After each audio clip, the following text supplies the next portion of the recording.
से पूर्व हम अनुरोध करते हैं हमारे राष्ट्रीय उपाध्यक्ष श्री मक्खन किशोर जी को, वे हमें कुछ नई जानकारी जैसे हमेशा देते हैं, आज विशेष कुछ जानकारी हमें प्रदान करें। जी माखन भाई साहब, और जन्मदिन के मतलब आपका जन्मदिन हाल ही में आपका जन्मदिन आपने मनाया था, तो हम आपसे बस आशीर्वाद चाहते हैं। बहुत बहुत धन्यवाद जी। प्रभु श्री राम के चरणों में सादर प्रणाम। भारतवर्ष जी आर्याव्रत या यूं कहूंगा मृत्यु लोक, इससे राम का नाता बहुत अद्भुत है। राम का जीवन हमारे लिए, हमारी सामाजिक मान्यताएं जो हैं, हमारा जो सामाजिक जीवन है, सोशल बॉन्डिंग्स जिसे बोलते हैं, उसका एक आदर्श प्रतीक है। व्यक्ति का जीवन कैसा होना चाहिए, माता पिता के साथ, पत्नी के साथ, भाई के साथ, प्रजा के साथ किस तरह का व्यवहार, किस तरह की मर्यादाएं हमें रखनी है, उसका एक जीता जागता उदाहरण। अब राम का हमारे देश के साथ कैसा संबंध है कि सनातन संस्कृति से लेकर अब तक जो राम का नाम है, मुझे तो ऐसा लगता है जैसे अपने घर में कोई बालक पैदा होता है ना, तो उससे पहले बहुत माता पिता विचार करते हैं, हजारों लोगों से सलाह लेते हैं कि नाम क्या रखना है। तो जब प्रभु ने साक्षात परिपूर्ण मानव के रूप में, जैसे पहले जो 5 अवतार हुए, वो कूर्म अवतार है, मत्स्य अवतार है, नरसिंह अवतार है, ऐसा पूर्ण मानव नहीं।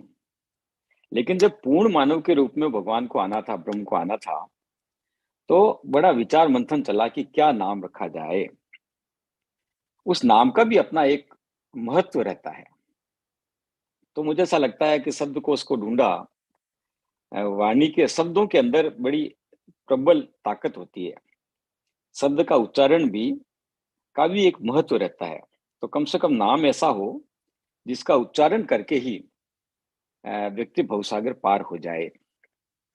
तो बहुत सोच समझकर राम नाम तय किया गया।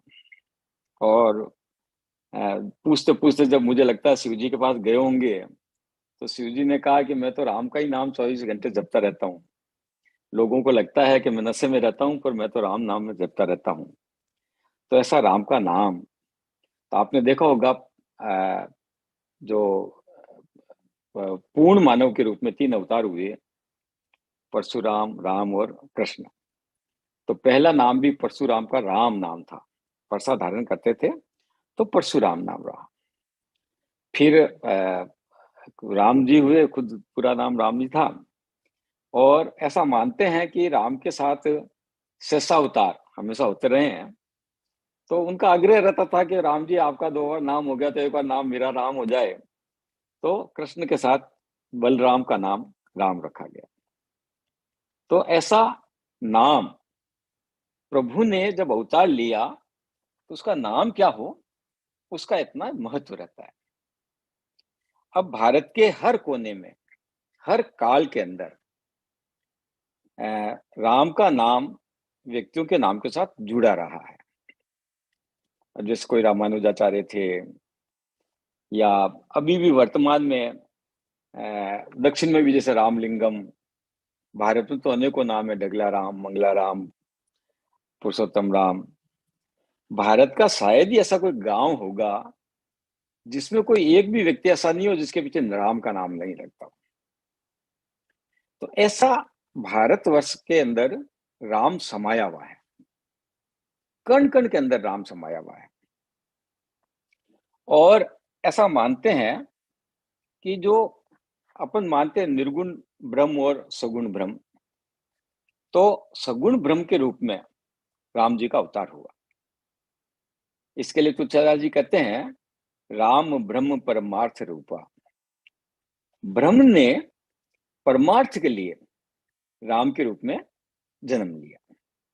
तो अपने को भी क्या लगना चाहिए कि अगर हमको राम बनना है तो हमको परमार्थ का काम करना है। राम परमार्थ का पर्यायवाची है। अब नाम का अपना एक महत्व है। हर मंत्र, अपन जैसे कोई मंत्र का जाप करते हैं तो सिद्धि के लिए जाप करते हैं। अलग अलग मंत्रों से अलग अलग तरह की सिद्धि मिलती है। ऐसे ही राम नाम से सिद्धि मिलती ही मिलती है, सफलता मिलती ही मिलती है। और एक विशेष छूट दी है।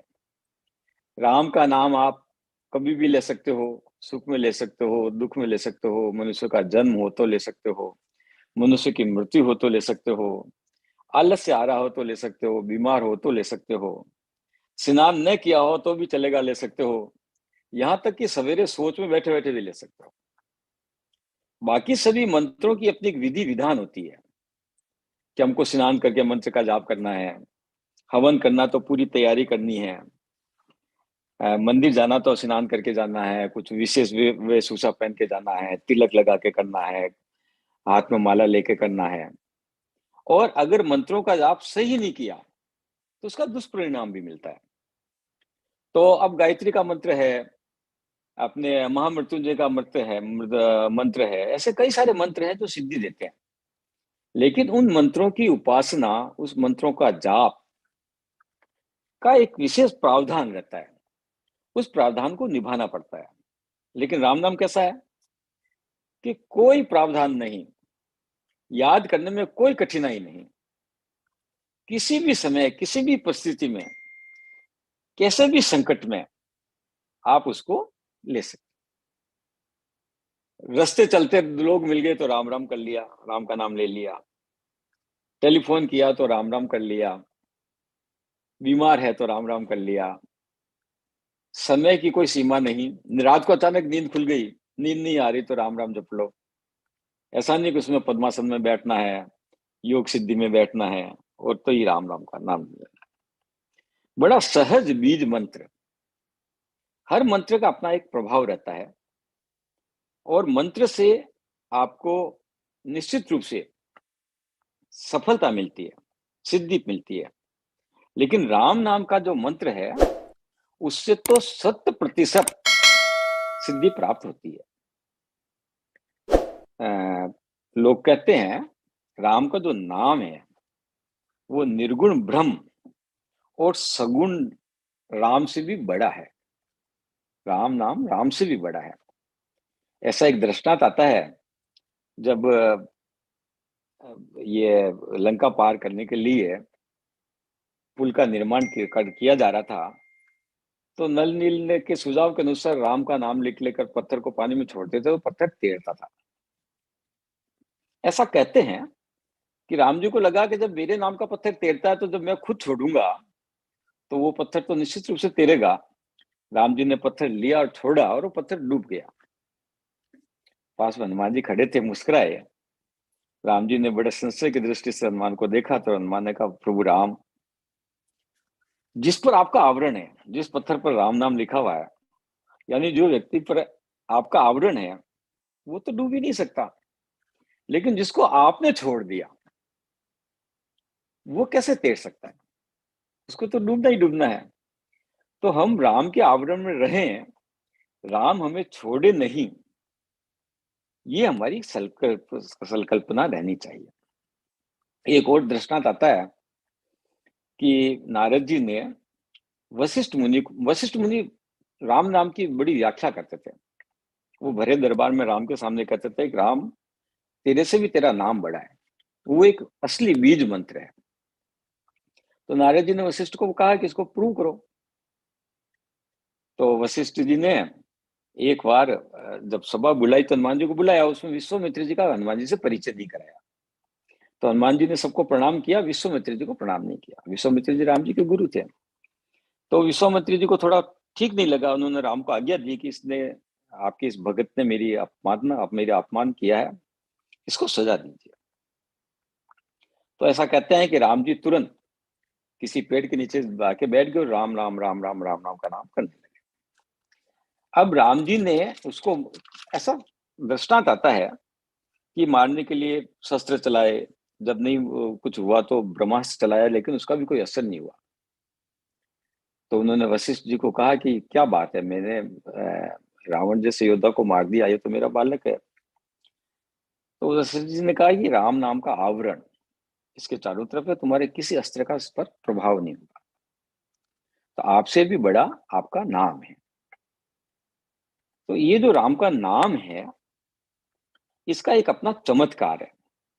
इसलिए तुलसीदास जी कहते हैं कि अगर तू भीतर से और बाहर से सभी तरह का उजाला चाहता है, तो मुख रूपी जो देहरी है, उसकी जीभ पर राम नाम की ज्योति, राम नाम की मणि हमेशा रख, तो निश्चित रूप से तेरा उद्धार होना ही होना है। अब तुलसीदास जी विभिन्न अवसरों पर कहते हैं, कलयुग जोग ने जाई न ज्ञाना, एक आधार राम गुण गाना, सब भरोसी तजे जो भज राम ही, प्रेम समेत गाव गुण गावही। ये जो कलयुग है, इस कलयुग में किसी भी तरह की योग, किसी भी तरह का अन्य कोई मंत्र, यज्ञ, इस किसी की भी जरूरत नहीं है। अगर आप पूरा भरोसा करके अपने आप को राम को समर्पित करते हो और राम नाम का जो बीज मंत्र है, इसका निरंतर अगर सेवन करते हो, तो सफलता की गारंटी है। ऐसे ही सोय भवतर कछु संशय नाही, राम प्रताप प्रगति कलि माही, कलिकर एक पुनित प्रतापा, मानस पुण्य होई नहीं पापा। राम का नाम भवसागर को पार करने वाला है। भवसागर पार हो जाता है, इसमें किसी भी तरह का कोई संदेह नहीं। मानसिक पुण्य बढ़ते हैं और मानसिक पापों का नाश होता है। कलयुग समयुग आन नहीं, जो कर विश्वास, गाय राम गुण गण विमल, भवतर विमहि प्रवास।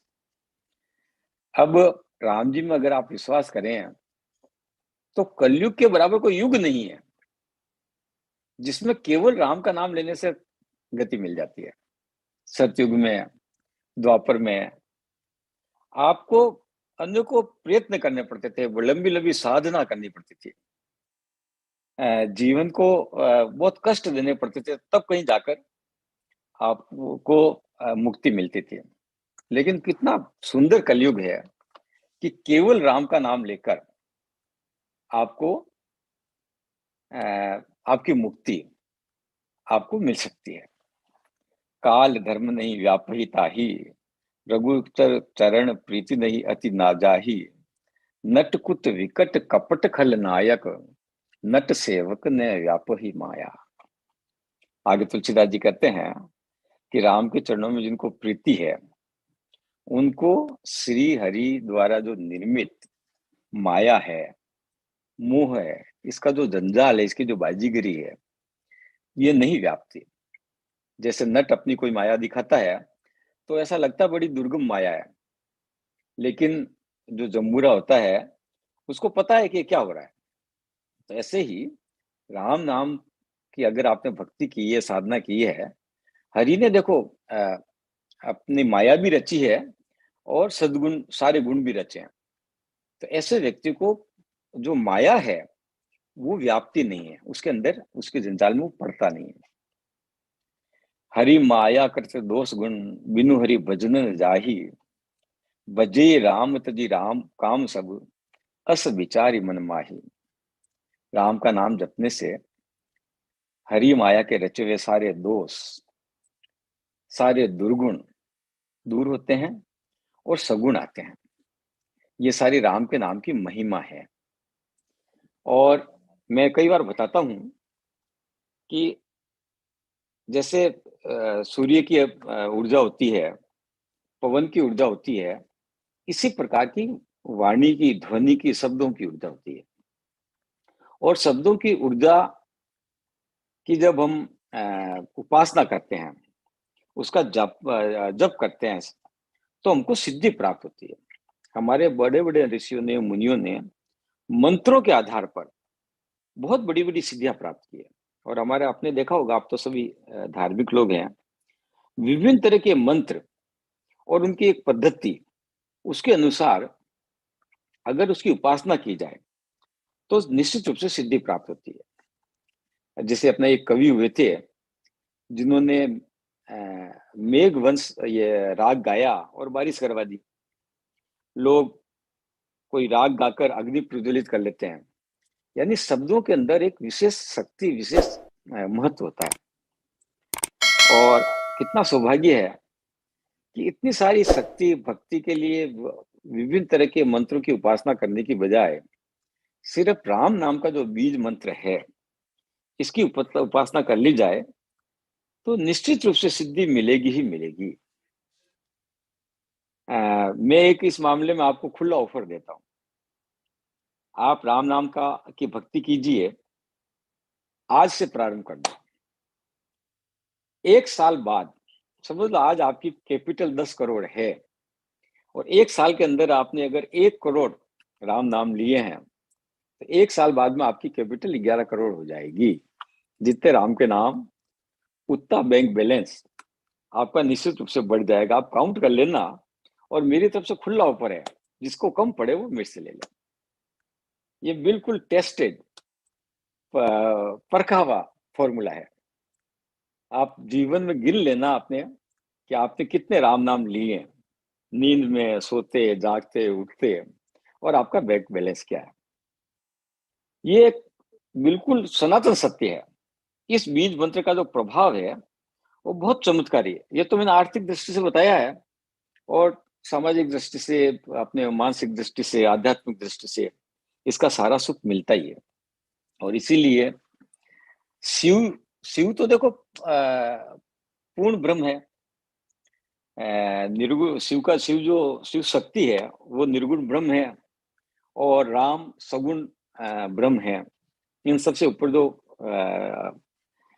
राम है, तो अपने पद्य पुराण के अंदर एक दृष्टांत आता है कि पार्वती जी शिव जी को कहती है कि आप सारे दिन नशे में रहते हो, लोगों को लगता है कि आप बहुत गांजा भांग पीते हो, तो ये बात ठीक है क्या?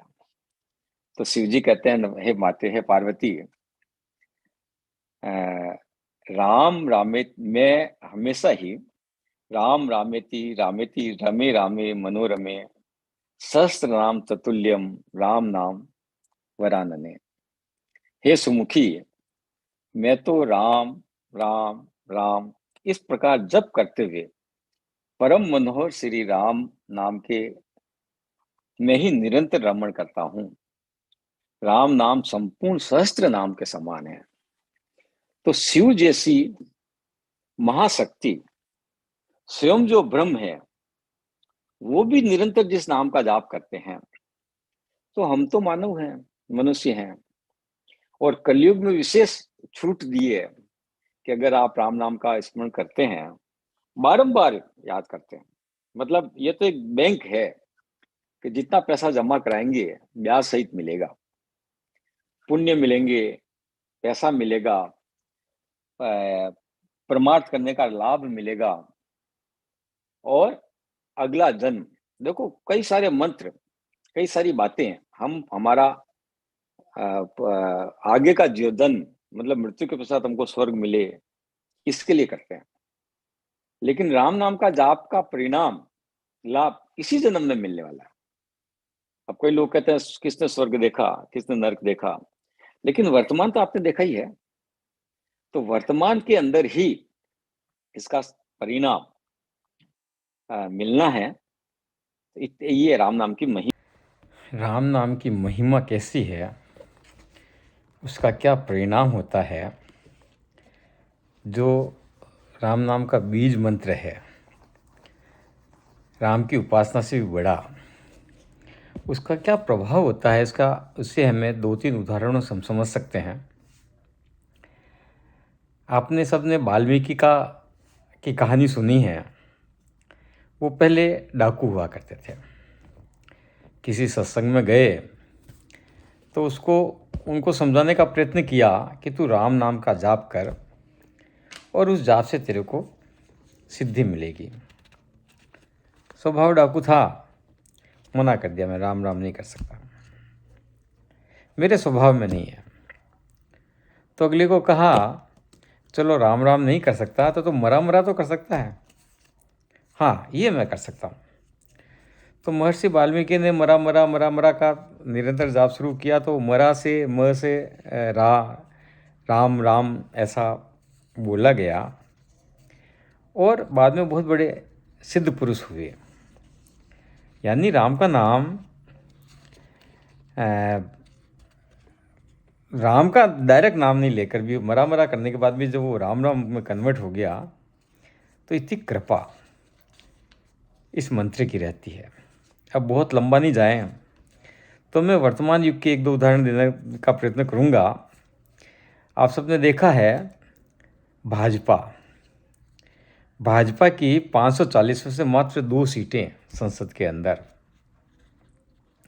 अब विचार हुआ कि बड़ी धर्मपरायण संस्था है, उच्च आदर्शों वाली है, नैतिकता वाली है, लेकिन सत्ता नहीं मिलती। तो किसी भले आदमी ने समझाया कि राम की शरण में जाओ। राम केवल आर्थिक लाभ ही नहीं देता है, केवल नास्तिक को आस्तिक ही नहीं बनाता है, बल्कि वो राजनीतिक लाभ भी देता है।